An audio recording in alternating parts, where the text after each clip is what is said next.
What is up, everybody? Episode 57 of the Patio Slave podcast. It's Anthony here. I'm here, as always, week after week, month after month, with Tony and Nate. Fellas, what's going on? You guys good? What's up? Yeah, I'm great.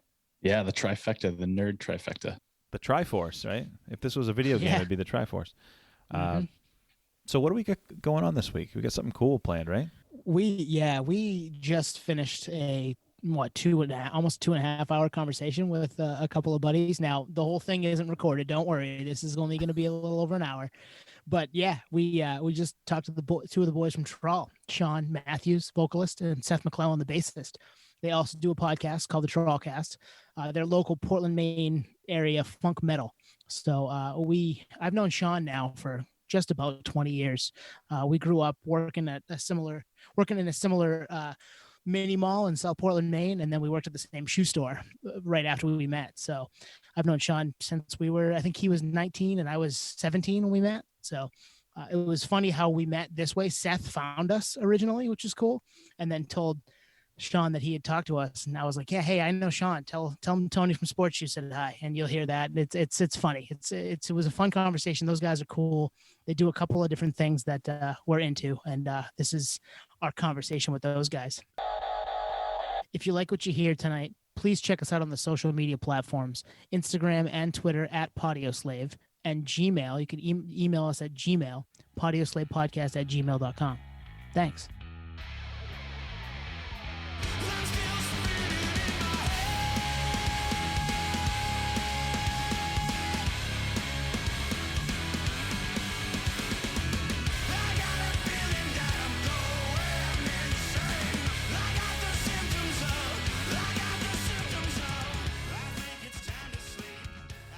All right, I'm here. We're here with Seth and Sean from the band Trawl. How you guys doing?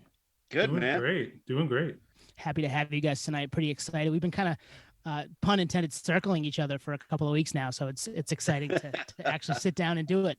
And actually, Sean and I go way back. I've known Sean for the better part of 20 years. We worked together at a shoe store when we were both, young lads back in our late teens. And Sean, I'm gonna bring you back to a night. There was a night when you weren't working there yet. You were working next door at the food place, the pasta place, right? Fresh Market Pasta, yeah. Fresh Market Pasta, yep.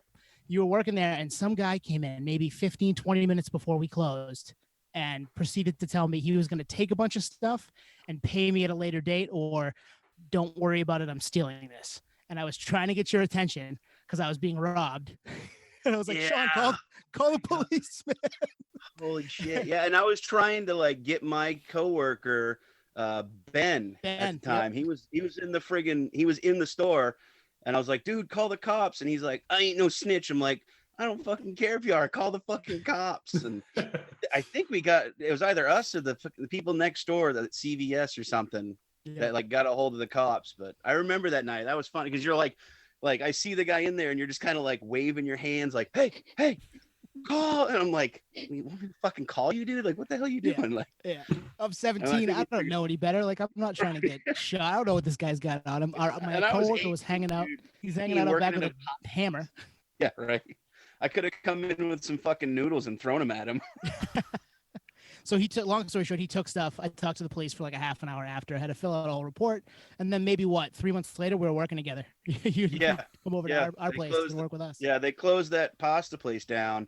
And it was literally at the time I was living in Portland, and one of the last days, I remember our old coworker, Keith Murphy, him and I were actually in a band together back then called Brick to Face. Mm-hmm. It was a punk band.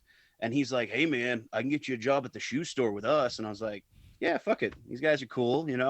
I already know how to get here and know most of the guys that work there. So it's true. I pretty much walked in, and Roy, our manager, was like, yeah, you're hired. You're old enough. You can be a key holder or whatever. And I was like, okay, cool. The robbery didn't deter you from getting the gig? No. You know what it was? Is I saw, I'd met Tony and a bunch of the other guys had come into my restaurant, and they were all just good guys. And honestly, I was like, you know what? This place is closing. It's shit in the bed. These all seem like good guys. Plus, I loved shoes at the time. I was 18. So I was like, fuck it. I get to go get some nice shoes And I never told anyone this, Tony, but I used to walk around that store with a new pair of shoes every shift and just put them back in the boxes. I believe that. I believe they were all out on the floor. Dude, they were all on the floor. They were comfortable size 12s that, you know what? I got the best arch support in those New Balance 991s. And you know what I'm talking about, man. I do. I may or may not have worn those around too. I may or may not own a pair. So that's awesome. I've never heard that story. So thanks for coming on, guys. We obviously want to get into the music a little bit and your podcast too. So we'll start with kind of the musical come up. What did you guys listen to growing up? Seth, what did you listen to growing up that kind of got you hooked on it? Yeah. So for me early on, I think, I think I'm probably about the same age as you guys. I'm 36. So, growing up and going to high school in like the early 2000s, kind of my epiphany where I started with music was, first probably grunge, Soundgarden, Alice in Chains, Pearl Jam. And then kind of the second epiphany was when I started listening to, like, early in high school, probably Tool, Primus, Faith No More, stuff like that. So that's kind of the wheelhouse or the foundation of things. I mean, I like so much different types of music, but those are probably like the foundational pieces that, or bands that, I kind of the jumping off point of all of the other subgenres and stuff that I listen to. So how about you, Sean?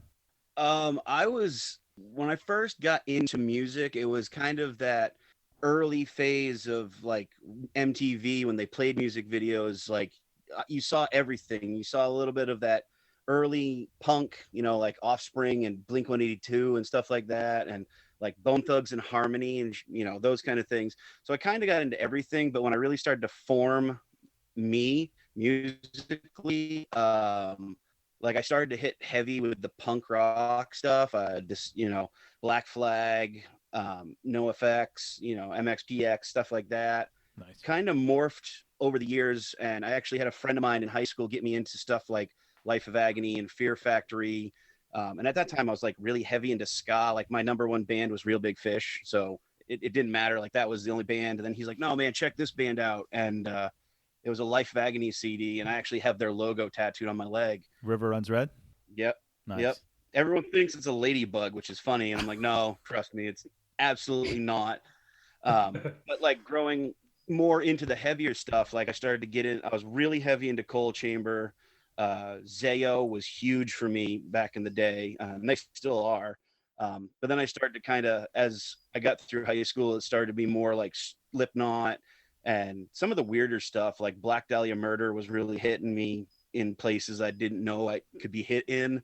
So, but I listen to everything. Like if you get in my car, I'll be listening to Johnny Cash, and then I'll throw on Nappy Roots, and then I'll throw on, Dimmu Borgir. So I think you just summed up us. I think you actually did. I listen to literally everything. Like it's not even like they're pretty much the only thing I won't listen to is new country because it's garbage.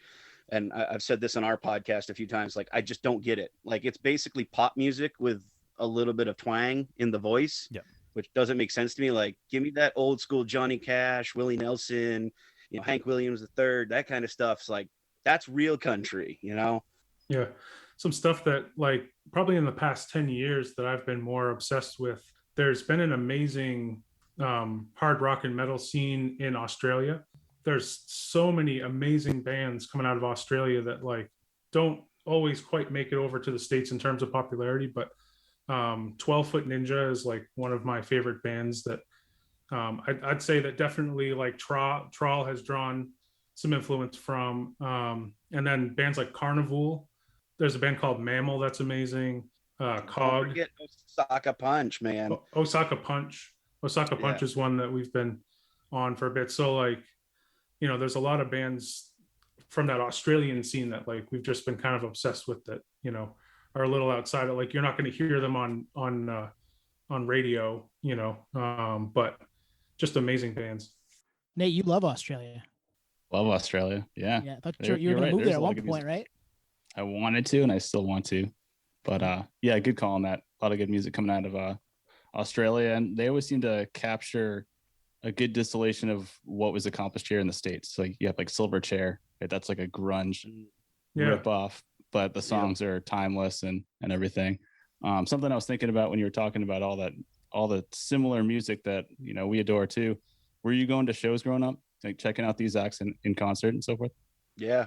The first show I ever went to was Cold Chamber, Seven Dust, Life of Agony, Drain STH, and Ultraspank. Is that a state theater show? State theater show, yeah. Nice. I was a freshman in high school, so, you know, fresh baby face. I'd never seen a mosh pit before. I had never been to, like, I'd been to some local shows from my friends' bands at the time, but I went because I had a bunch of friends going, so we showed up. And this was back when Raina was still the bass player at Cold Chamber. She actually came out of the side door and was like checking out the stage, and me and my buddy were standing there and we're like, oh shit, look, it's Raina. And like we said hi, and she like waved at us and like went back in. And then my idiot buddy was like, that was awesome, and then threw me in the pit. Like I was 15, 14 years old, and he just yeeted me into the middle of this giant pit, and I had to learn real quick, like, duck and weave, you know, throw some bows and you'll get out of there alive.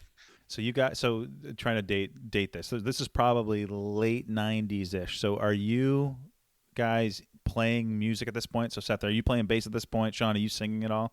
Yeah, I started playing bass in 1999. So I would have been, I think I was a freshman in high school. I picked up a bass because I had a buddy who was already kind of playing guitar, and we wanted to start a band, and you know, he was already kind of a little bit further ahead.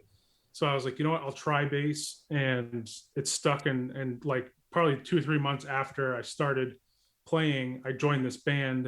And so I've been basically playing in bands ever since, you know, kind of in and out of bands since 1999. So yeah, for me, it's just been kind of this over 20 years now. It's just been, you know, the thing that I never quit. Like, you know, there's so many things in life that have come and gone, but like, bass guitar for me has just always been that thing that I love, and I go back to anytime I'm, you know, just feeling the itch, and it's just become something that's like, you know, for me, just part of my life. It's not even like an instrument I play. It's just kind of part of my life now, you know. For me, I played trumpet in the school band, and that's what started, because it's funny, none of my family have any musical talent whatsoever. Like at all. When my grandmother calls me on my birthday to sing happy birthday, I hang up, because she's there's tone deaf and then there's tone dead. Like she's fully like decomposed and part of the earth again with her tone. It's horrendous. But actually, no, I started in I had a friend who wanted to start a band, and I actually bought a bass guitar because I was like, yeah, I'll play bass. It can't be that hard. It's 4 strings. Yeah, and I sucked, and I learned enough to be, we were trying to be a punk band, and it didn't quite work out because the bass player was an idiot and didn't know how to play, and the drummer didn't understand what punk meant. So, and then they, you know, that band fizzled, and then the next band, I was like, I'll play bass. And they're like, okay. And our singer quit, and they were like, you know, you really suck at bass. Why don't you try singing? And so I tried singing, and that was probably at least my sophomore year of high school. So yeah, right about 98, 99, and pretty much ever since then I've been in and out of bands, doing the voice thing, the mouth noises, and yeah, it's been a long time. I've had a lot of bands that started to get bigger, and like some of them started to get ready for shows and then fizzled out. And then about 6 years ago, I got a phone call from my bass player in my other band. I'm actually in 2 bands. And he was like, hey, I got a gig. And I was like, okay, I'll give it a shot. And I came back and won the spot as the singer. And then fast forward 3-4 years later, Seth was getting out of something and decided he wanted to start a new gig. And I was like, you know what? I've always wanted to jam with this guy, because I've known Seth for better part of 15 years now. Yeah, probably 15 years. Yeah. And Seth's probably one of the most phenomenal unknown bass players that you'll ever see. Just watching him, I've said this 1,000 times, you can ask anybody that knows me and Seth, like I can watch him record a song. You couldn't pay me my life to tell you how he did it. I'd be like, his hands did this thing and then it sounded like that. Like, so I was like, I'm jamming with this guy. He's phenomenal. And a couple practices in, they're like, hey, you want to be our singer? And I was like, fuck yes. Yeah, so we started up in June of 2018. So it's been almost 3 years, like just under 3 years. And as Sean was saying, we it started with myself and Gary Marston, who were in a previous band together. We were in the band Fifth Freedom together. We had recorded an album. It actually did, surprisingly really well. We had a good run for a few years, and unfortunately that band broke up. So, we were kind of left with, okay, where do we go from here? And Gary and I kind of were like, all right, rhythm section has to stick together. What can we do? What can we, I've always wanted to start my own band. I've been the second or third bass player in several bands. I was in the band Loki for over 7 years. We put out 3 albums together, but I was the second bass player in that band. And then I joined Fifth Freedom. Again, I was replacing somebody else. So I had never actually started my own project. So I decided, all right, instead of joining another project, I'm going to start my own project. And all those weird, crazy riffs, all the funky stuff that like every other band was like, I don't know, this might be a little too weird or too crazy. I'm like, this is the band for that. Right. We're going to try all the crazy ideas. We're going to just, not make it have to be or sound like anything. It might be that our sound is that we don't sound so much like any one thing, like song to song. So we started, jamming at rehearsal space. I think we brought in my buddy Tom Mishu, who was the guitar tech for Fifth Freedom, and he was a great buddy of mine and wanted to try to play guitar for Trawl, and he did for a while. He actually left the band after about a year and a half. But we had started jamming, writing some songs, and then like 2 practices in, we brought in Sean, which right away we actually, for like the audition, and Sean tells it well, but I asked Sean, I was like, can you play Them Bones by Alice in Chains and Cochise by Audioslave? And we'll try to do those 2 songs and maybe we can jam them out. And so he's like, yeah, I think I can do that. Cornell is kind of a hard, ask for like a first jam, but he nailed it. Cornell, I've seen and met one gentleman who can be, he's close to the Cornell. Like it's almost like, dude, like 2 more years and you've got it. Like you were totally Chris Cornell, tonally. But like these guys asked me to come in, and the first 2 songs, like Alice in Chains, Them Bones, I'm like, okay, pretty standard. It's that Lane Staley kind of monotonous, kind of drony type voice. I was like, yeah, it shouldn't be too hard. And then he's like, and Cochise by Audioslave. I'm like, you son of a bitch. Oh man. I was like, and then I literally was thinking, I'm like, they're testing me. They're absolutely testing me. There's no doubt about it. This is one of those things like, if he can't pull this off or somewhat come close, or, fuck him. And I was like, all right, I'm going in here. And I worked my ass off to do that one song. And I'd love to play it live, but we've never played it live, which I think is kind of a tragedy, because like, I feel like we do it justice. And my favorite part of it is that you kind of bring your own thing to it. You don't try to be just like Cornell, and that's always right. What I enjoy about a band covering a song is that no band is ever probably going to do the song as good in the same way as the original band doing it. So you might as well try to do something a little bit different with it, and that's what I'm excited about, because you kind of bring your style to it. So did you at least give Sean a heads up that's what was coming, or you just showed up to the tryout and, hey, Cochise, go for it? No, I gave him a couple of weeks. I was like, all right, we want to jam, a couple weeks out. So you had a little bit of time. And yeah, Seth put up a post on Facebook and was like, hey, I'm starting a project. I got a guitarist and a drummer. We're just looking for a singer and maybe just a jam for a bit.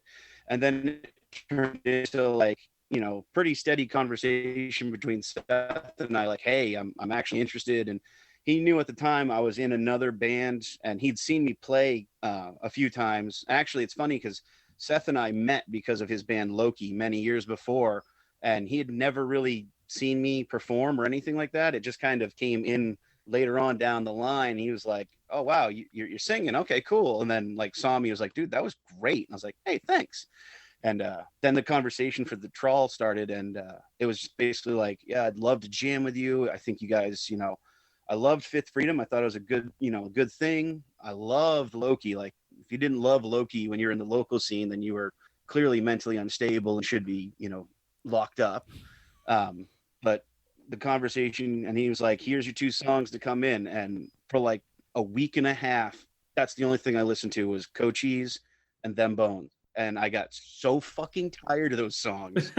Yeah. Walking into the practice, and Tom at the time, he could do the helicopter noise on his guitar. And they were like, "All right, let's start." And that was the first thing they started playing was that. And I'm like, "Oh, okay, here we go." And I was like, I'm either going to puke or shit, or I'm going to nail this. And I mean, I had a blast, and they liked what I was doing. And they're, a couple jams later, they're like, "Hey, why don't you be our singer?" And I was like, I can do that. Yeah, man, absolutely. I really felt like, even after that first practice, like we had the lineup. It was just whether like, because at that time we were kind of kidding ourselves, like maybe we'll play gigs, maybe we won't. But, knowing myself, knowing Gary, knowing you for so long, of course we were going to play gigs. Of course we were going to make a run at it. But, I feel like it's the thing like musicians do. They try to kid each other like, no, we're not going to make a run at this. We're just going to keep it in the garage and have fun. And of course we're going to write some songs, and we're going to want people to hear them. So yeah, well, it's funny because, you saying that, I thought as soon as we started to kind of get some stuff going, I was like, we're just going to fuck the world up with this stuff without a doubt. Like, we're going to come out, we're going to have some fun. And for me, like, what we were writing was so different than kind of what's in our local scene right now. And it's really different from a lot of stuff that's like on the radio. Like, you can't really catch, like, it's exactly like Stone Sour per se, or, they hit this Pantera style perfect. It's like, you can't really catch it. It's kind of like Primus. There is no genre. It's just Primus.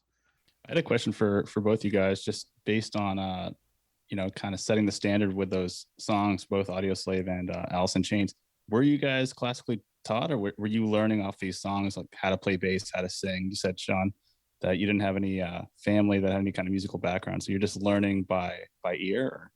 Yeah, I mean, like I said, I started playing trumpet in like 6th grade, so I was learning, meters and measures and, fortissimo and all that stuff. Like, I was learning to do the classical stuff, but singing never ever came into my thought process. Like, we had a chorus in school. Nope, no fucking way. Yeah. I thought I sounded like a dog in a blender. I was like, no, I can't sing. What are you talking about? And then, like, it just came like, I'm gonna sing, and it just worked out. I make good mouth noises. Yeah, and myself, I'm not classically trained. I had a buddy in high school who was a bass player, my buddy Ben Lambert, who he took lessons at Carroll's Music, which was kind of the music school at the time in the Lewis and Auburn area, because I grew up in Turner, that had some great music teachers. And I honestly just kind of hung close to my buddy. And anytime we jam on the weekends, he would teach me some scales, teach me a few things. But I never myself had, the money for classes or stuff like that when I was a kid. And, no one in my family plays music. So it wasn't something that was like that, my parents could really understand and kind of support.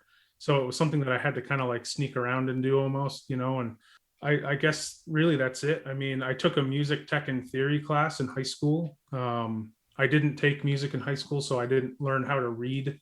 I can't read charts or anything, but I just really learned by ear, and I think I play what I think sounds good, and that's always kind of worked for me. So Seth, you said that you this was like the band that you wanted to bring out those funky bass riffs and whatnot. So you post this on Facebook. Is there what was the pitch? Was it like, hey, funk metal band, or was there any direction? Because I've always wondered, like, when bands start, are there conversations that happen like, hey, you know, we want to sound like this or this, you know what I mean? Or does it just happen naturally? Yeah, I think in my pitch, I said I want to play, you know, funky, heavy rock, or, you know, heavy rock that grooves, that kind of thing, knowing that, you know, whether we're coming from a blues influence like an Alice in Chains or Soundgarden, or if we're coming from a more, you know, funk influence like a Primus or a Faith No More, like all of those things I love. But I knew that, like, whenever you put, you know, four guys in a room, or, you know, you're always kind of getting the product of where those guys are all individually coming from. So, like, the cruel joke with bands trying to choose their own genre of the band that they're in, you almost never get to totally choose what you sound like, because everyone's coming from a different perspective. And, you know, I didn't know what we were going to come up with was going to sound the way it did. It just, I knew that I was going to play bass heavy riffs because that's what I love. And I didn't honestly at the time know what, you know, because Sean's other band is a bit heavier than Trawl. Sean does a lot more screaming in Devil's Night Out. So I didn't know if he would come in and want to do more, but he's actually like, no, I actually want to sing some more. I want to do, I wanted to make it a bit different so that, you know, the two bands are kind of, you know, yin and yang sort of thing. So no, I mean, other than the fact that we wanted to play, you know, funky, heavy rock, we didn't really know what it was going to sound like. So that's almost more fun. I feel like just let it happen. You know what I mean? Exactly. Yeah. We didn't want to steel dragon it and be like, it must be exactly this, like, fantasy metal, you know, to a T, like, you know, in that voice. Yeah. And you can't do that, right? I mean, you can't just put yourself in that box from the start, because you don't know where any of your grooving, any of your jamming is going to take you. And like, oh, that's cool. Like, why don't we hang on to that? Oh, it doesn't fit what we want to do. Right. Yeah. It's probably similar with the podcast is for us. Like, well, okay, we're not going to just talk about this one genre of music. We're going to jump all over the place because it's more fun that way. We don't know where we're going to go. Let's just go. Yeah. And that's, I mean, for us, like, writing the songs and stuff, it kind of starts out with, like, Seth will bring this bass line and it's just this crazy, I mean, we have one that's called the Trawlcast that we've been working on recently. It's basically a waltz with the funky bass line. So, you know, we just kind of take something and we start playing with it. And then, I mean, all of our musical influences are so spread out that we can kind of pick and choose from our influences to pull in this specific style or this texture. And then when we lay it down, we're like, yeah, that seems to work. And, you know, I mean, starting out, the funk metal thing wasn't even really in our minds. We kind of started with, let's just play some funky music that we feel good with. And then I think it was like our fifth or sixth practice after we'd finally, like, come together, like, we had a name, and then we're like, dude, we're funk metal. Like, fuck yeah.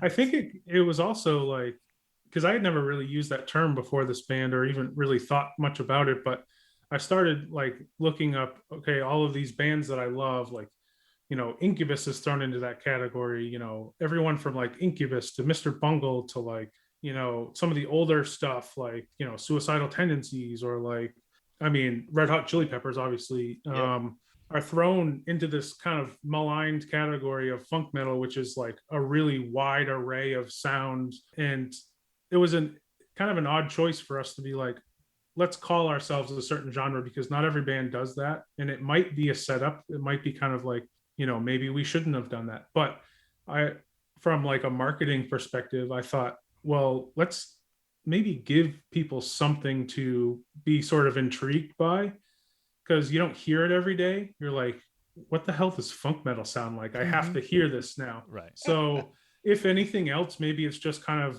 a way to, like, throw something intriguing at people. But I also don't want it to pigeonhole us either, you know?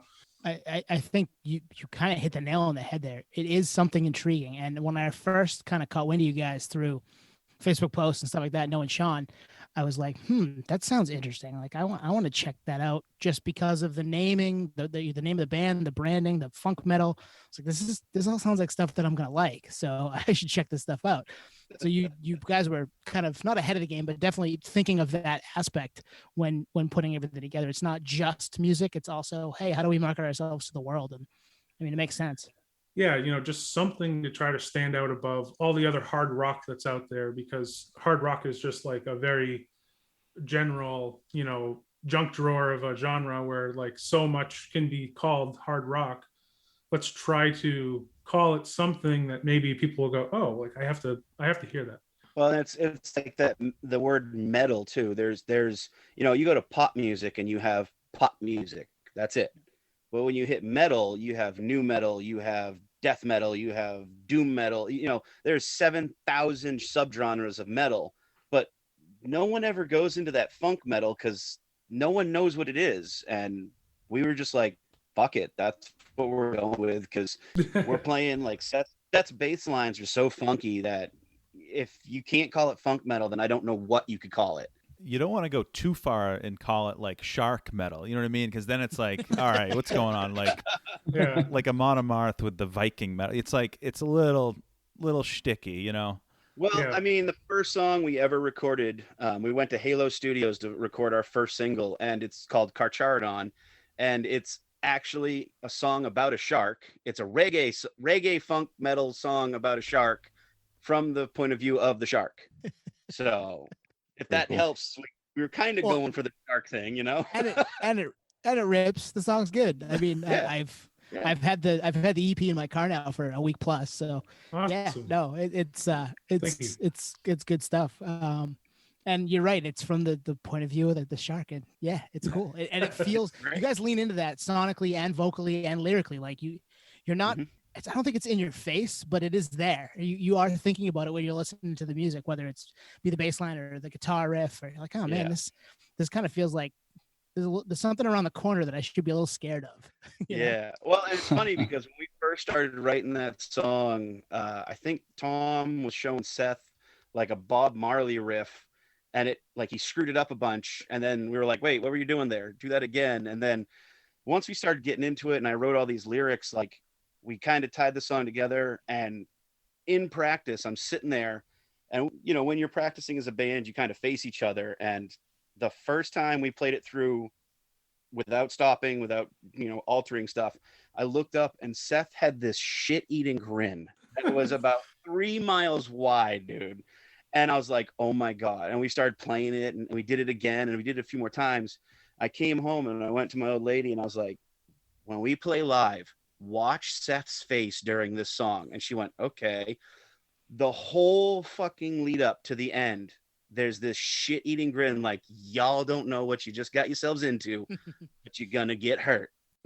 Because the song, it just, it feels like, there's like definitely like a surprise in the song that, like, if you've never heard our music before, at the 2.5 minutes in, the song takes a pretty sharp turn into being very heavy. So it just always, I almost kind of like think on stage, like this is obviously the shark attack part. So I have to kind of like embody that, show my teeth and just get into it, because like, it just makes you want to do that. So it's cool to hear from the band's perspective, the way you guys are describing it, because we know it as like fans that don't play music, and we have that same grin when we get to that part in the song, the breakdown or whatever it is, and you're stoked, So to have it come from the songwriter's perspective, like I would be proud too.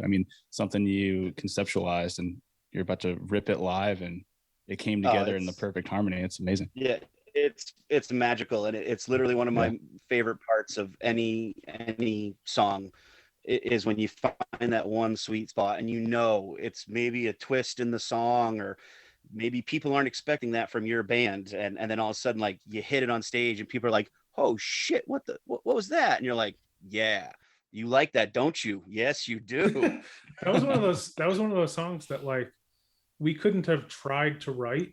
Like, literally, I hit record I have like this little Zoom condenser mic that you can record, like a live band in a room with, just rolling. And like, like Sean said, we were trying to play Stir It Up by Bob Marley, and then we kind of got onto this jam where we were just jamming, and then literally we pretty much wrote the song just by jamming it all the way through without even talking about it.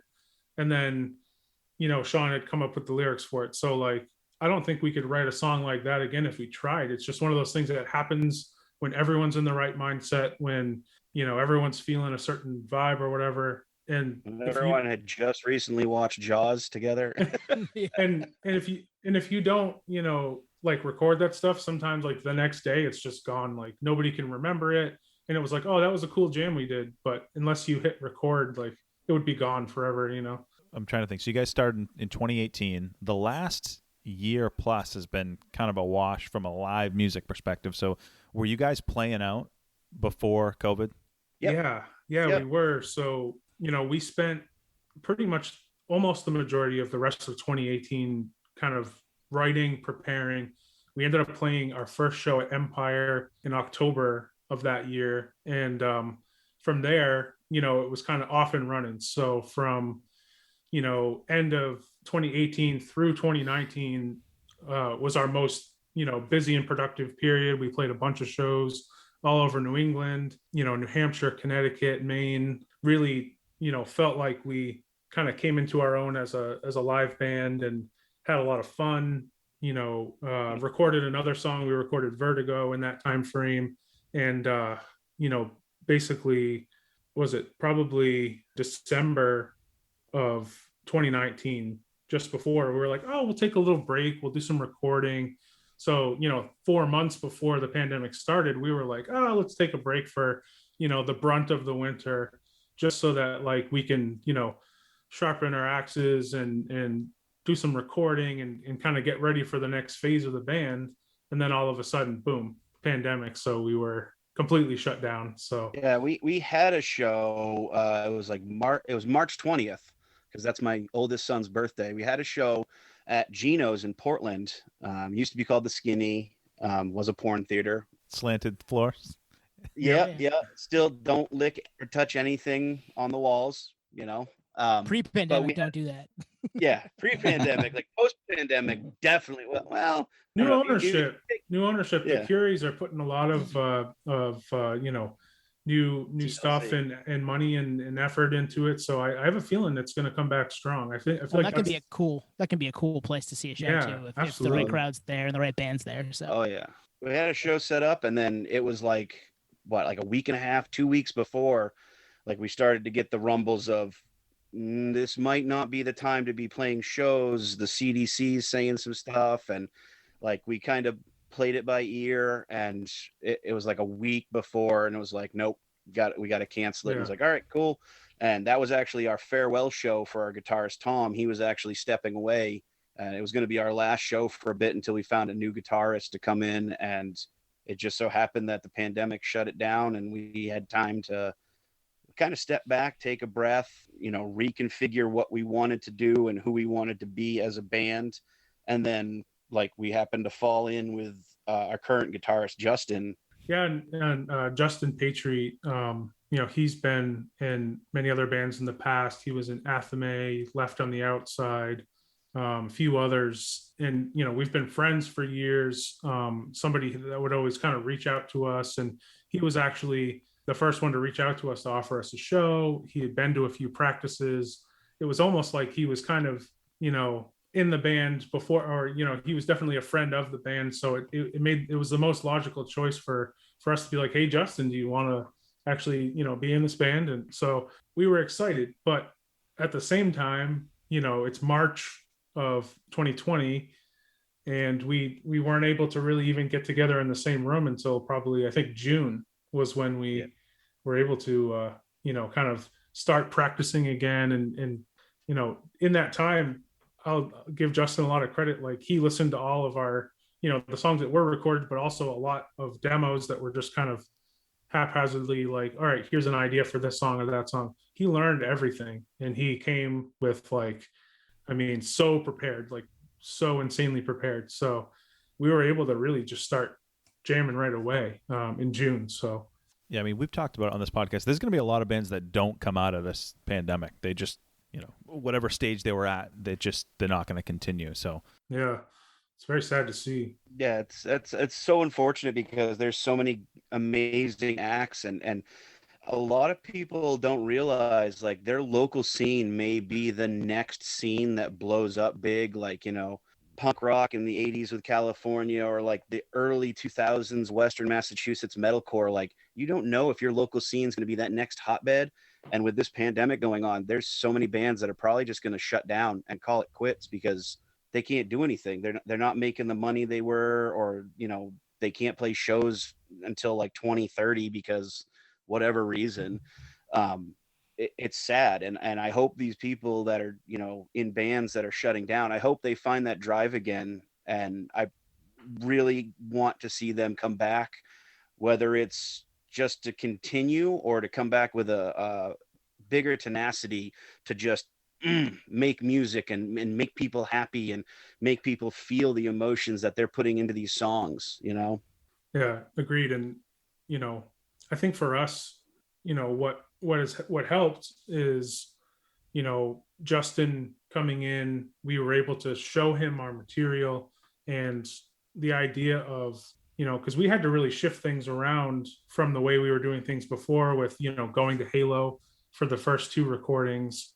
Obviously, not being a band who's playing gigs and making money, you have to think, okay, if we do want to release new material, if we do want to put stuff out, going to a traditional studio is not really an option. So luckily, Justin is really adept at recording. He's been a recording engineer a long time and also has recorded some other bands in the local scene. So we decided, okay, why don't we do this? We'll just work on an EP and we'll hunker down. We'll record during the pandemic as long as, we can, basically just once a week, social distance, even flying some tracks around. Like I recorded some stuff at home, we all, so it was a very, let's see what we can do. Let's see what we can do on our own as a band with the resources that we have within the band. So, is it Halo quality? Probably not, but I'm really proud of what we were able to do. And I feel like, it's honest and it's, I'm proud of what we were able to do with the resources we had within the band. So it actually brought me to the next question. You basically answered it for me, but the Shark Pinata EP was recorded entirely during the pandemic from scratch. Yes. Yeah. We started that. Geez, I want to say August. August. Okay. Well, yeah. So in August, we thought we might still be able to play one show. So we were still kind of positioning ourselves to play live. And when that one show that we thought we would play in like September got canceled, we were like, you know what, we just got to pivot. And instead of thinking about being a live band right now, we just got to think about recording. So I think it was around then when we kind of changed our mindset, but it might not have been until like September we started working on it. But it was definitely an experience that was interesting because, like Seth said, there was a few songs on the EP that I never saw anyone except for Justin because he was where we had to go record. So I'd go down to our jam spot in Biddeford and it would be him and I. And he's like, all right, this is the song the guys got done. Like, do it. And I'm like, okay. And I'd sit there and listen to the tracks. I'm like, guys did a great job. All right, I got to do something. I got to make some magic come from nothing because like at that point, I think we really hadn't been in a room together for a bit either. Yeah. And we had written a whole new song for the EP in the time that we got Justin into the band to the time we started recording. So it was like, we have a whole new song that I had to, find exactly what I wanted to do vocally on.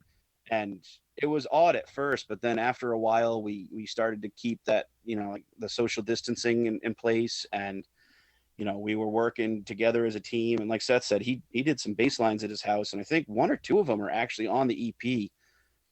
As they came from his house. Like they weren't even recorded in a studio. It was just him and his computer. Ghost Pepper Cantina, that bass line was just done at my house. And I did scratch tracks for everything. And I always look at it like, because I've been more of a traditional studio guy where in the last 15 years, I've only recorded at studios. So doing something at home that could actually make the album seems kind of scary because I'm like, it's definitely not going to be good enough to be on the album. I don't want to give it that precedence.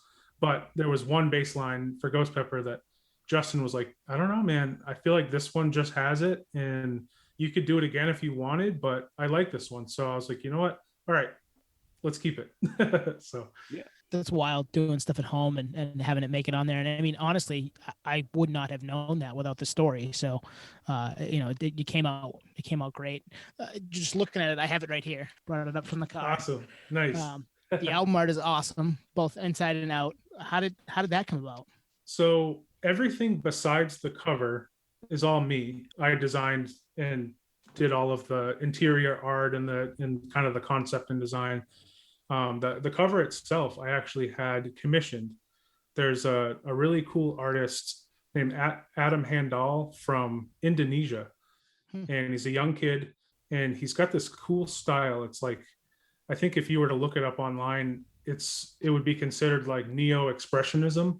And it's kind of the idea of like using frantic lines and shapes and colors to create art in almost a way that's like, it seems messy, but it's expressive. It's very expressive. And I saw his artwork, and I was like, it would really fit the Shark Pinata concept, because I knew that if I asked him to draw me a shark, it would kind of come out with that vibe. And that's what happened. I honestly didn't even tell him what the album name was going to be called. I just knew that the colors that he used and like the way that his style was, it would just kind of come out that way. So it came out even better than I thought, because originally I was going to try to do something super literal with like a shark pinata hanging from something with somebody hitting it with a stick. And I had this whole idea. I wanted to make it kind of like Jaws, where, they catch that shark and like, there's like a license plate, like a Maine license plate, like a boot, like just all this random stuff like flying out of them,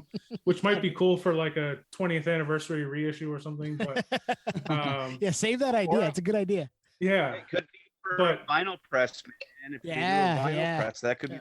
Well, so that's the thing, is like, and it's something that we'd love to do too, but it wasn't in the cards this time around, money wise. But so we were delighted with how it came out as a CD, and it felt right.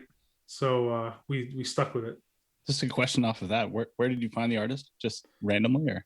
On Instagram. Like, okay. I follow a ton of artists on Instagram, just because like I'm always looking for, kind of like up and coming artists that do commission work, because we're always looking for a single cover or this or that maybe, like I can do some stuff, but sometimes if I have a vision for something and I know it's not something I can really do myself, I'll commission somebody. The Carcharodon artwork for that single cover, this guy George Malonis from Greece did it, and I got lucky because I found him, and I was like, hey, can you do this single cover for us? And he was like, yeah, how's $30 sound? I was like, that's amazing. Yes, absolutely. Like, here's $30. And the next year he actually was doing tour posters for Tool's Fear Inoculum tour, some of those dates. And he just, like, I love finding an artist that like nobody knows about. And then like the next year, somebody's discovered them and they're blowing up. So I got lucky there. So I'm hoping that this guy who did the Shark Pinata artwork has the same trajectory, because he's really good. He's amazing. Yeah. And so I just love finding artists like that are really good, but they don't even know it themselves yet. So I get the weekly Bull Moose newsletter. So Bull Moose, if you're not from the Maine area, it's we've talked about it on the podcast. They've listened to us. Yeah, you know what Bull Moose is. And it was a few weeks ago where you guys have been on the top sellers for a few weeks now, but there was one week where it was not just local, it was their whole stores, and it was like Kings of Leon, Black Sabbath reissue, Trawl, and I'm like, damn, that's awesome. That was so unexpected. Yeah, we've been on the top local list, the top 10 local list for 4 weeks straight now, as of this recording. And it was the very first week we made their top 9 list of everything sold of all their stores. Yeah, that's and what I saw. What was really crazy is, Seth and I were mentioning to each other that we beat out the Pretty Reckless, who had worked with John Wyman of Halo Studios to make that amazing album. And we were like, yeah, fucking take that, man. Like we beat you. Well, I mean, it was a jest because we love John Wyman and everything that the Halo Studios does. I mean, they're unbelievably good, but like seeing that we had broken their top 9 list, like we were all kind of like, whoa, what the fuck just happened? And then we've been on the top local list for 4 straight weeks, and we still don't know how the hell that happened. Yeah, that was definitely unexpected. And, you know, one thing I would suggest to any local band is do a pre-order, because Bull Moose is awesome at, you know, sending you a link 2-3 weeks ahead of time, and you can accept orders up until release day and get people excited about it, because that's what worked for us. Honestly, we just, you know, got people psyched about it and said, hey, you know, it's $6.97, check it out. You know, we're doing it up physical still because we love physical, we love Bull Moose. And, you know, it kind of got you know, some polar opposite reaction. Some people were like, you guys are still making CDs, and other people are like, heck yeah, I love CDs. I love going to Bull Moose and the experience of going out and buying, you know, physical music. So, you know, regardless of the people who, you know, if streaming's your thing, and that's great. I love streaming too, but I still love, you know, physical music. I collect vinyl, and I know you guys do too. And, you know, so it just felt wrong to put out a new release and not celebrate it with a physical CD, at least.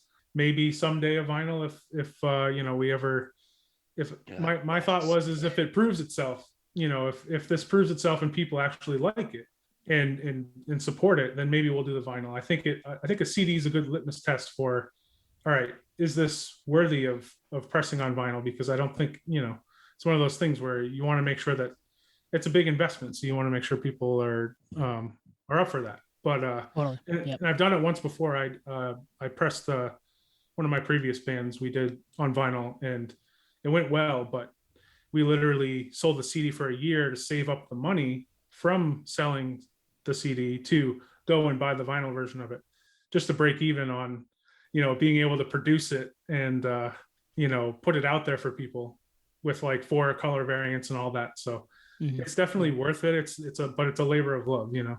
Yeah, absolutely. And I mean, you're speaking our language with the going to the store and getting the CD, and you know, it's a local indie record store for us, all of us here, and we love that place, and you know, grew up in there, just walking the aisles and picking up CDs. This whole thing felt like a throwback to me. I remember going to Bull Moose to grab a CD. It was $6.97, which was, you know, like back in the day, 2000 or 2001. It was the same price. I was like, this is awesome. Can't wait to toss this in my CD player when I get back into my car. Like it's 1999. But at the same token, I got to have it in my hands, and I couldn't listen to it streaming. So this was perfect. I wanted to have it. Yeah, and people were relieved when it came out on streaming. Obviously, we actually put 3 weeks in between the physical release date and the digital release date, just because we wanted to have that moment where just for a little bit, it's only available at the store. And it was really just kind of a nostalgia play, because we love it so much. And I feel like there was enough people. I'm glad. And I also feel like that because of the pandemic and live local shows not happening, that maybe we did better than we might have if shows were happening, because, you know, it gave, I guess, people a reason to go out and buy something local. So I feel like, you know, like you can give some credit to that. I think the timing was right too on trying to do something like that. So I was going to say, going off of Seth's point, the doing it physical through Bull Moose, like you said, it's a labor of love. We all grew up with Bull Moose. I mean, it's one of my favorite stores to go to. Even if I don't buy anything, I'll just go in there and walk around and be like, yes, this is home. This is old school for me. And doing that, I think, also gave people, with him talking about shows, not everyone's going to be able to make it to shows. So, you know, if you have fans that are in like way, you know, 6 hours away from you, they're not going to come down to see your show. So being able to put it out on, you know, in their stores and online through their stores, like we had people purchasing it in, I want to say like Arizona and like awesome. All over the country. People were able to like, oh, that's my home store. And, oh, I know Seth or I know Sean, so I'm going to purchase a copy. And then like we were getting pictures from everywhere of people holding up their Trawl Shark Pinata, CDs. And it was like, that's what we wanted to do. Like, yeah, digital's fun and all. You can play anything on digital, but that physical, it's that touch, the opening of the CD, and you're like, there's that smell of this, the freshly printed paper, and it's just a different animal than turning on your phone and you smell your ear cheese, and you're like, oh, all right, let's put on some Terra for we're laughing because we've said that same exact thing in this podcast so many times. It's true. It's it really is. I mean, it seems, some people can't understand, but like there really is something to it. Like I don't know, it just didn't feel, and I think it is like a little bit of a celebration too, because if you don't put it out physically, in my mind, like I just feel like it's not actually, I mean, yes, you can release it on Spotify, it's out there, but even and still it's proven. I know that you guys just recently posted about Amoeba just reopening. Yep. A line of people waiting outside to get into a physical record store, and I wait in line every record store day to get in and get, people still want that, and regardless of the opposing sides, like there's still definitely a demand. All major artists are still pressing physical music, and I think there's something to be said about that. The one CD that we talk about is Rage Against the Machine's Battle of LA. Smells like baseball cards. Yes. Oh, nice. Absolutely. It must be Absolutely. the paper. It's the paper. Yeah. Yeah, I love that. It's like the matte finish, the really thick matte finish. Yeah. Exactly. Man, you're a nerd. We're all nerds here. Yes. Fit right in. Perfect. Yeah, one thing I was going to say, and you described it so well with the physical copy, is it's kind of a good placeholder on how many people are going out of their way that much to buy the physical copy, and how can you can use those metrics on who's going to show up to the concerts, to the live shows. Even if it's 25% of that, you can kind of gauge your local tours, maybe the tour goes all the way to, you said someone in Arizona posting photos, whether it was a friend or not. Yeah. Best advertising is word of mouth, right? So yeah, it's true. Yeah. And the other thing too is I think, it created a little bit of a community aspect of, I wanted to create the album, show us your Shark Pinata CD, and people post a picture of them with it. And you guys, thank you very much for posting that video, because I think, things like that, it just kind of spreads a little bit like wildfire when someone sees, a smile on somebody's face holding this physical thing that's, a band that they like, it's kind of contagious and it spreads. And even if they only go and listen to it on Spotify, like it's that much more of an impact. So, yeah. Yeah, that reel did really well for us. We're closing in on 3,000 views on that thing, which is kind of crazy to me. That's amazing. Wow. Oh my God. That's crazy. Yeah. So let's pivot. You guys are podcasters. We're podcasters. Yeah. How did the Trawlcast come about? How did you guys decide that was something you wanted to do? Obviously, pandemic probably played a little into it, but you're doing that too. Yeah. It was actually funny. Seth and I, kind of just being geeks that we were talking at practice about podcasts and, some of our favorite podcasts to listen to at the time. And we were just kind of talking about, what we like to listen to and something that helps, pass the day, or maybe it's just something to just start a conversation with friends. Like, hey, did you hear this? What do you think about this? And like, kind of just going to shows. Like I would ride with Seth, or him and I would be at the venue and just talking about stuff, and it would kind of trail back to the podcast. And we finally, after like a year and a half or so, we're like, you know what? We can't play any shows. We're not practicing right now. I still want to talk to Seth, so let's start a podcast and actually talk. And so far, we're in our second season. Be released bi-weekly, and pretty much we do a lot of interviews with the local bands around the state of Maine right now. We are going to be branching out though soon. We'll be having you guys on pretty soon to just kind of do a home and home and talk. And I mean, it's just a good way to keep connected with our fans and our friends. And also, like Seth and I, like there was pretty long spurts there where we just didn't see each other. We weren't practicing. We weren't doing anything. So being able to talk with one of my good friends really helps with like the pandemic blues that everyone gets. And like I said, I before we started recording, I've been burning through you guys' back catalog, and it's really good to hear three friends get together and just talk whether it's about anything or literally fucking nothing, you're still talking and connecting and still feeling like you're there and alive. And that's exactly what Seth and I wanted to do, was start something to not only just keep talking with each other, but to have some fun, and then like get people talking and get people excited about anything. I mean, we've done shows about what we're currently listening to. We've talked about some of our favorite movies in certain genres. Like I said, we've done a ton of interviews with local bands of really most genres. I mean, it's mostly heavier stuff because we're kind of in that scene, but we're going to be soon branching out with other things. In a couple of weeks, we're going to have the Face Melter on to talk about his nice times. It's funny because I just listened to the Rob Riccatelli episode, and I was like, no shit. And I happened to, like, the day before that, I hit up Face Melter to come on our show, and I was like, man, this is great. And it's same thing. Like, I met Face Melter through playing music. He came to my shows and was hanging out and talking, and he saw my other band play, and like, he's interviewed me a few times. And there was one point where he came up to me, we were talking, and he's like, hey, do you got my number? And I was like, no. And he goes, here's my cell phone number. And like, I was like, okay. And I went over to my girlfriend and I'm like, look what I got. And she goes, oh shit. And I was like, yeah, I got the Face Melter's number. Like, I was all super giddy, like a 5-year-old. I was like, oh my God.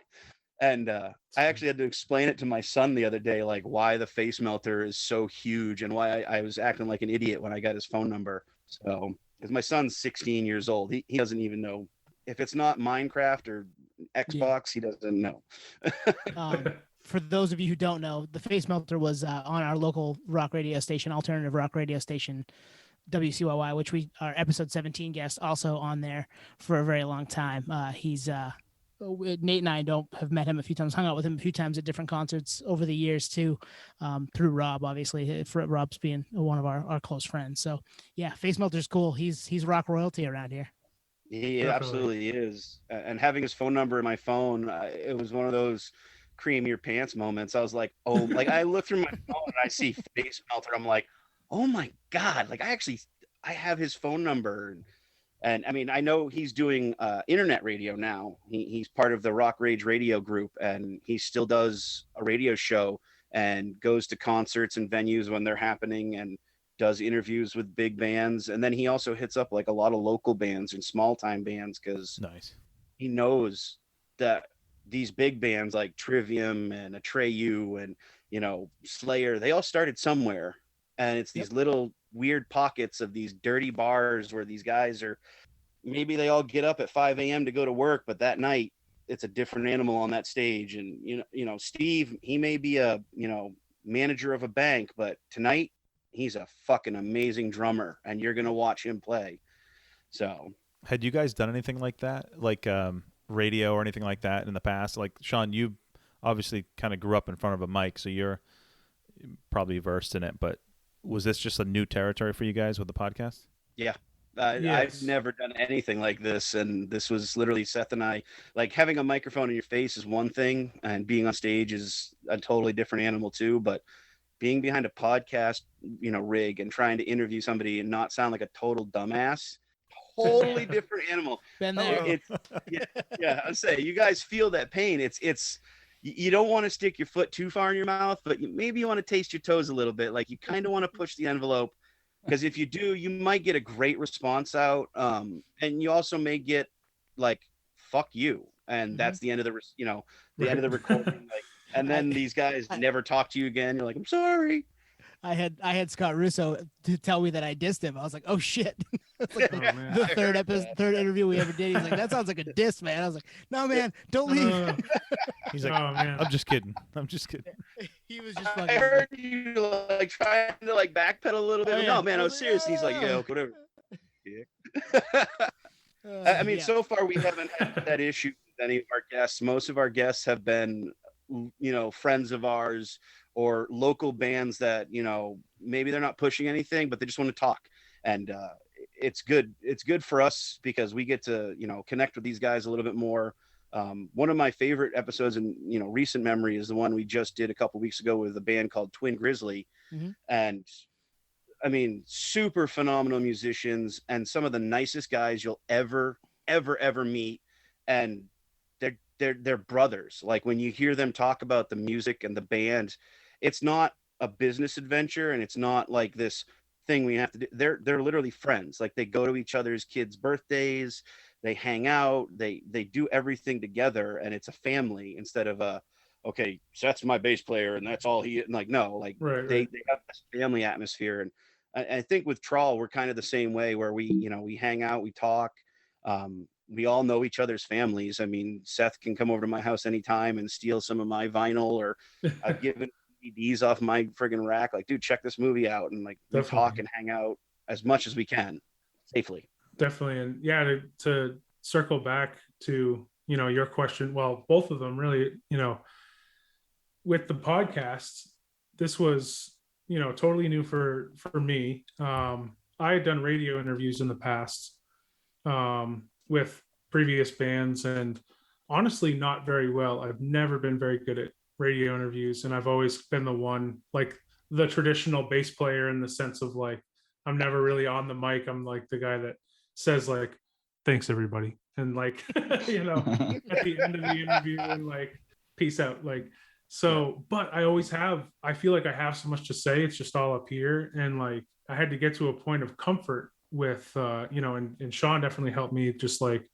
hey, we're just having a conversation. Like when we do them, we don't even really share cameras. We just like, just have like almost like a phone conversation really. And it got to the point where it's like, now I'm comfortable enough to really share everything that I've got. But like, for me, it's honestly helped me to be able to do that, to express myself that way, because I've always been kind of the silent guy that like does all the marketing, does like books the shows, and like does all that kind of stuff, and like plays my instrument, but don't ask me to say anything in front of anybody. So I've kind of come out of my shell a little bit in that respect, which I'm, really glad for. I mean, the podcast has definitely helped me do that. And, going back to the podcast, like it's helped me to like share some of my story, but, it was kind of unexpected, or just not thought through, that like, once we started having guests, people could really tell their story too. And, especially now, especially during the pandemic, I feel like it's sort of helping everybody, us, the people we have on the podcast, to kind of feel a little bit better about right now, about these times, and feel like, you're connected again. You're connected with people. And even though we're not in the same room, we're all, still like all of the things we've done in our lives, and all of the great moments, and the cool concerts we've been to, and all the music, and all the fun, stories, they're all still there. It's just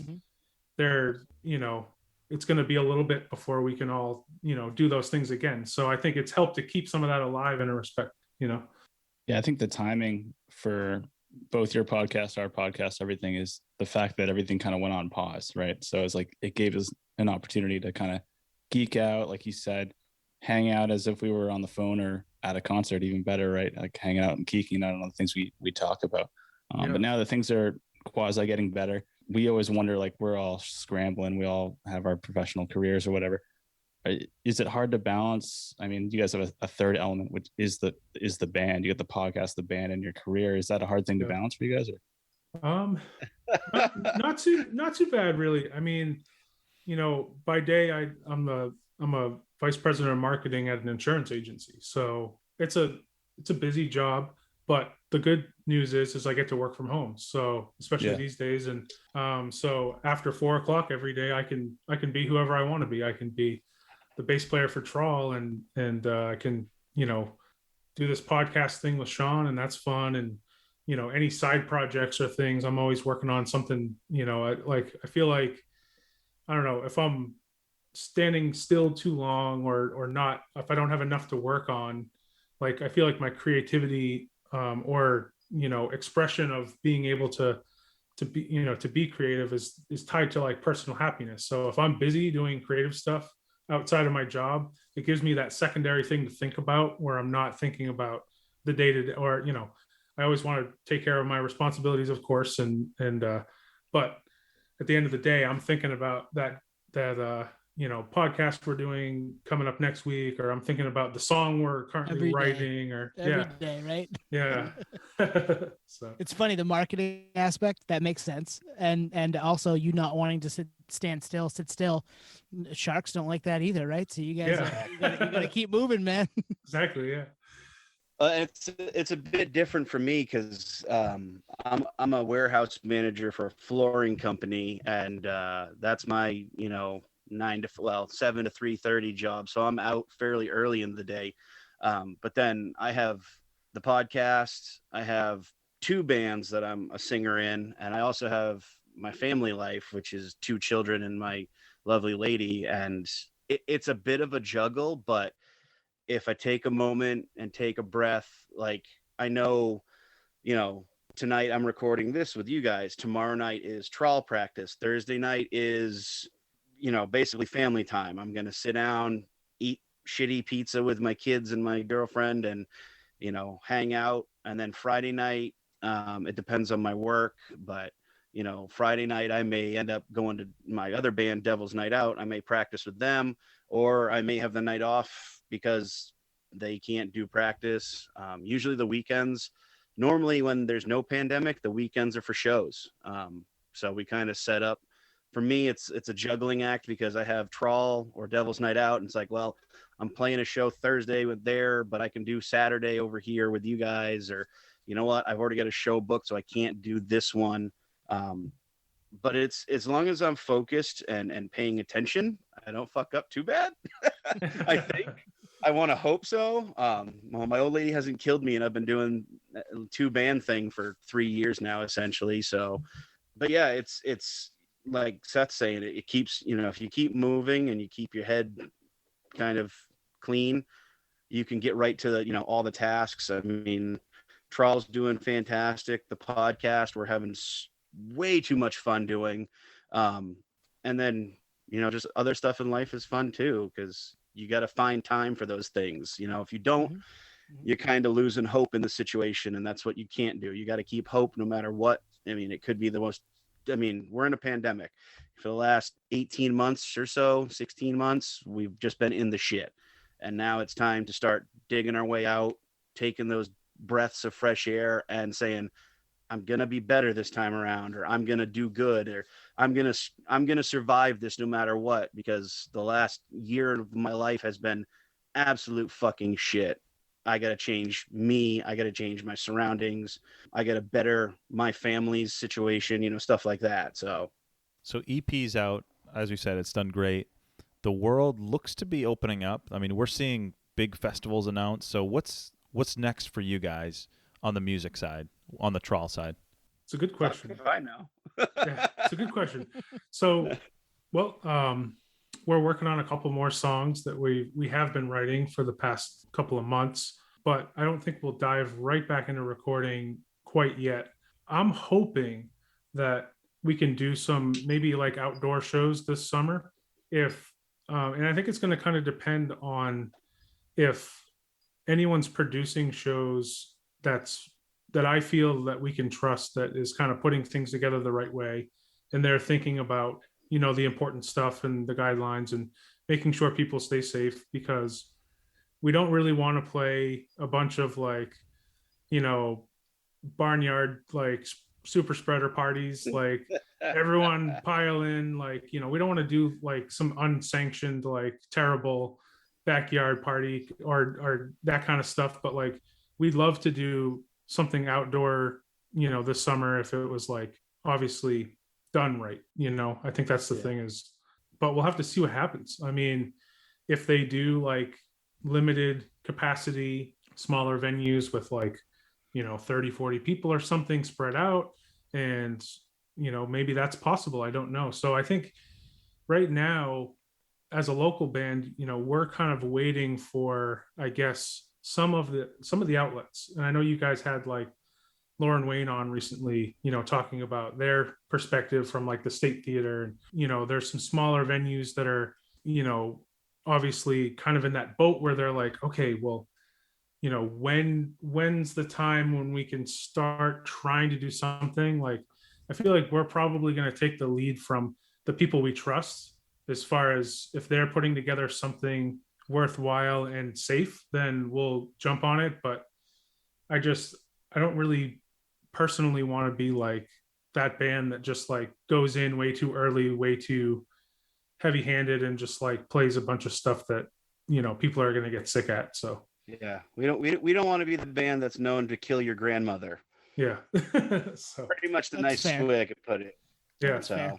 But at the same time, of course, we want to get back out there and play shows. Like we're so excited to like for people to hear the stuff that we just recorded live, and like we'd love to do that. But I feel like, the responsibility aspect of, being in solidarity with our peers as, with other bands in the area, and like what we've all kind of decided as like what's safe, what's acceptable. We want to make sure that like we're good team players too. Like, we're all kind of a symbiotic scene, other bands that we play with. We can't really put on bills ourselves as a club band. We need two or three other bands to play with. And, we gotta do things right, and like, keep relationships happy, and do the best we can, I thought you were going somewhere completely different after I said, we don't want to kill your grandmother. And then you're like, but, and I'm like, whoa, dude. But whoa. Actually, no. Actually, we want to murder her. Like, shit. No. Cool. Well, we really appreciate you guys coming on tonight. A lot of fun catching up with you, Sean. I haven't seen you in years, so it's been great. I know, and man. Seth, nice to meet you, man. So nice to meet you. And so nice to meet you guys. Yeah, thank you guys so much for having us come on. And we're excited to have you guys on our podcast to kind of do the reverse. And actually, we were talking before we started the recording. I had a couple of funny stories about a couple of your episodes, burning through your back catalog. I got notes here. Hold on. I actually got notes. Ooh. Ooh, nice. So episode Save 20. Yeah, episode 20. You guys were talking about it's not Band Vantage. It's Bandicaps. There you go. And you mentioned the band Goat Whore. I have a friend who was in a band with me many years ago, and he ended up becoming a talent buyer in the state, and he hired Goat Whore to play a little club here called the Big Easy. And I was their roadie, and I got to work for them. And the sad part, I didn't even get paid. That sucked. But I got into the show for free, and the band gave me some merch for free. So I actually had a Goat Whore shirt. It's actually still in my closet right now. But funny story, that night, this random dude came up to, I think it was the guitarist, and gave the guy a live fucking lobster in a paper bag and was like, "It's from Maine, bro. Here you go." And he was like, "Thanks." And he looks at me and he goes, "What the fuck am I supposed to do with this?" And I was like, "That ain't my problem, bud." Like, nope. And I freaking walked away and came back, and they were all talking about it when I came back. And I was like, "Dude, the harbor, like the dock is right there. Just go throw it in the fucking water." And they did. Like, I watched them, like they followed my vehicle at the time, drove up to the dock, and I watched them park, get out, and friggin' like boomerang a fucking lobster into friggin' Casco Bay Harbor. They liberated it. Yeah, they friggin' took the bands off and friggin' yeeted them into the friggin' bay. I was like, all right, cool, guys, thanks. So when we started this podcast, I never thought we'd have a roadie for Goat Whore on. Me either, yeah. Well, and it's funny because I'm burning through the back catalog, and I've heard Tony, my old homie here, talking Head PE a ton. Oh, yeah. My other band actually opened for Dope and Head PE down in Manchester, New Hampshire a couple years ago. We were like direct support. So it was really cool. We got to meet what is the band minus Jared. He was kind of in the tour bus doing that explicit stuff that we don't talk about, now we can, but yeah, I got to open for them, which is really cool. So but that's all. And that's all the notes I have for now. We'll get back to for it now. Maybe we'll do this again next week. Who knows, right? Hey, well, you guys will be on our podcast, and we'll have more stuff to talk about. And Awesome. Well, we appreciate it. Sweet. This was a lot of fun. Absolutely. Yeah. Thank you guys so much for having us on. Thank you. Yeah, it's a pleasure, guys. Thank you so much. Well, those were the guys from Trawl. Super nice guys, and awesome to have them on. Tone, good call on getting some local guys on the podcast. Love their music. They also do a podcast, so we can kind of relate with them on that whole angle. And some deep nerdery on their come up, their music scene. I feel like we would have been friends, obviously. We kind of have similar tastes, kind of ranging from hip hop to country to rock to metal. So I love it, man. I love the nerdery, and the Maine connection obviously hits home even more. Yeah, and I think for me, this whole them coming on the podcast was just meant to be. It was. It's funny just how things work themselves out and how we kind of found each other. And of course, you listen to the podcast. Tony's known Sean for almost 20 years, but the fact that it reconnected 20 years later, like it was meant to be. And I think if you've listened to our podcast, you'll definitely love their podcast because it's an alternate version of us, which is always fun. And you don't always get that when you have guests. You know what I mean? We clicked, and I think it comes through in the episode. Yeah, and I mean, like I said, we talked with them for quite some time before and after, which was fun. Catching up with Sean, for me, I haven't seen him or talked to him in years, and for the organic way that this all came about is wild to me. Like Seth found us, Sean didn't find us. Seth found us, listened to a couple episodes, DM'd us, and then I kind of realized. I remember texting you guys. I think I know. That's Seth from Trawl. I know Sean. I know their frontman. I worked with them at a shoe store when we were teenagers. I was like, I'm just going to say, hey, yeah, tell Sean I said hi. Tell Sean Tony from Sports Shoes says hi. And he was like, whoa, that was just crazy to me. Like, that's how we ended up, on each other's radar. And then we turned it into, this hour and a half conversation and maybe another one next week. Who knows, right? I mean, we like talking to those guys, so that could happen again. Yeah, he actually said that in post that he didn't know there was any like Maine connection. Right. Mm-hmm. Which I thought was interesting. It's like, oh, wow, this is like an organic listen, like an organic fan or whatever you want to say. Like, we're fans of their band. But like you said, the fact that it came together is really cool. And even like post, like we were talking for like probably another 45 minutes after show, just geeking out on all the things that we have in common. And I think that's a silver lining of COVID-19 is the fact that like, hey, we can't go to shows and all hang out. So these are like conversations that could have been, right? And so we're kind of geeking out on podcasts, their podcasts, our podcasts, like, what we would have done had things been quote unquote normal. Well, Tony, you nailed it. Like it was organic how it happened. And like, if you didn't put that in that last DM response, none of this would have happened. And that's why, like, whenever we think of, guests or whatnot, it's like, you just never know. Just like, we always say shoot or shoot. Like you never know what's going to happen with a comment you leave or a post you make or something you say in the podcast that someone happens to listen to. I don't know. For me, it lends itself to just asking, you know what I mean? Or making that comment or making that connection because you never know what's going to happen. Yeah. You don't get anywhere not doing it. Right. It's way better. Your likelihood of hitting that shot, as Michael Scott would say, you miss 100% of the shots you don't take, right? Your likelihood of hitting that shot goes down immensely when you don't actually take the shot.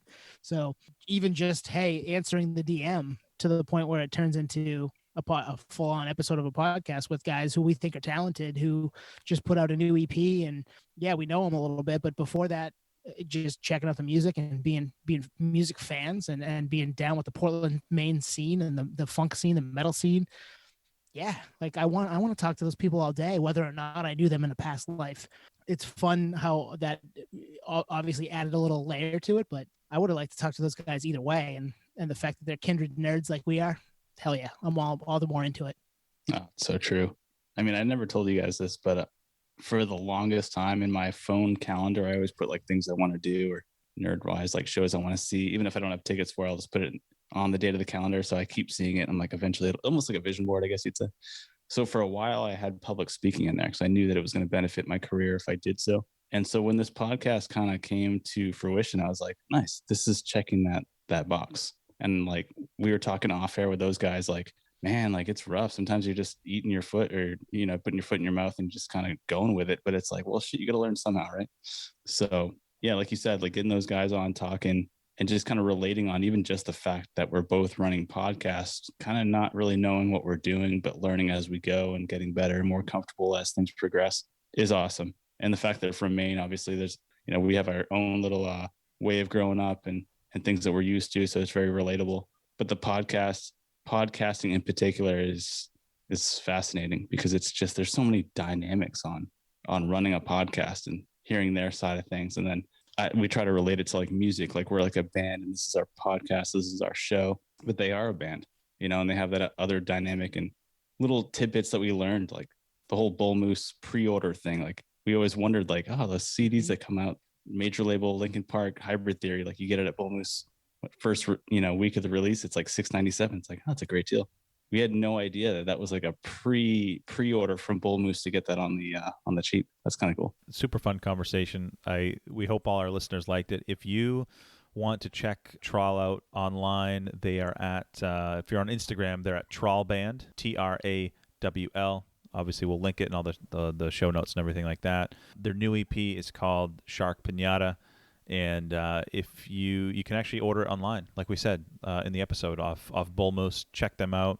And the Trawlcast, it's out, I think, on all platforms. You can get the Trawlcast, and it's conversations that they have, just the two of them. They have bands and musicians on. So if you like us, you're gonna like them. So check that out. Anything else, guys? Or we want to fade into the song? We can fade into the song, but hey, maybe listen to their episode here coming up soon. You might hear some familiar voices. You might hear some people you know. It's I'm true. just gonna tease that a little bit. Maybe we're gonna put the shoe on the other foot for once. Yeah, it's gonna be fun. It's gonna be a lot of fun. So with that said, we're gonna fade out to a new song off Trawl's new EP. EP, like we said, is called Shark Pinata. Maine funk metal. Appreciate it. Thanks for checking us out. See you next week. Peace, podheads. Thanks, everyone. Cheers.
It's now time to